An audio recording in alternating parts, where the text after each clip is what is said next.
One of the meals that I love to make when I don't want to cook or don't have a lot of time are these sheet pan chicken fajitas, because all I have to do is cut the ingredients into slices, season everything in the pan, and then bake until everything is done. You can find the link for the recipe in the comments section, but you could also find it at sweetysalado.com/en. To make this recipe, we're going to use bell peppers. You can use your favorite peppers, and I love to use colorful peppers like yellow, red, and green.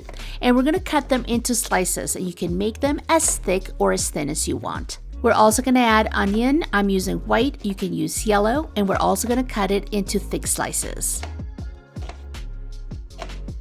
For the chicken, you can use chicken tenderloins or chicken breast cut into strips. And when I'm using a chicken breast, what I'd like to do is cut it in half. And then I start slicing the thin part of that chicken breast into thin slices, just like this.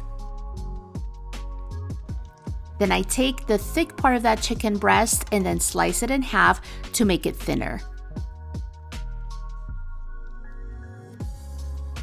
And then all I have to do is cut each piece into thin strips.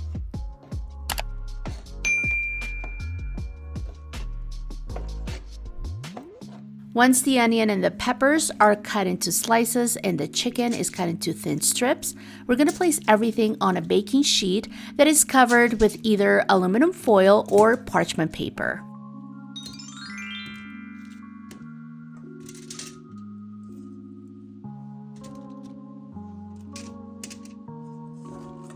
We drizzle everything with oil. You can use your favorite oil.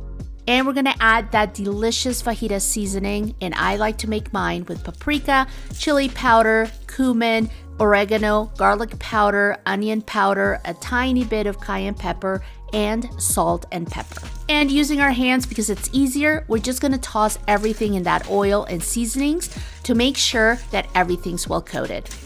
We're gonna bake this in a preheated oven at 425 degrees for about 20 to 30 minutes, or until the chicken is done and the veggies are tender. If you want them to have a little bit of char on them, you can leave them for a little bit longer or broil them for about 2 to 3 minutes. And the last thing I like to do is wrap the tortillas in aluminum foil and place them in the oven about 5 minutes before everything's done.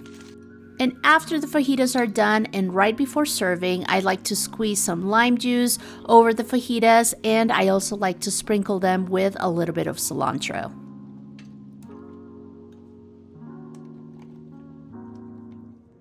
And you can serve these fajitas with anything you like. I love to serve mine with avocado, sometimes guacamole, salsa, sour cream, and a little bit more of cilantro.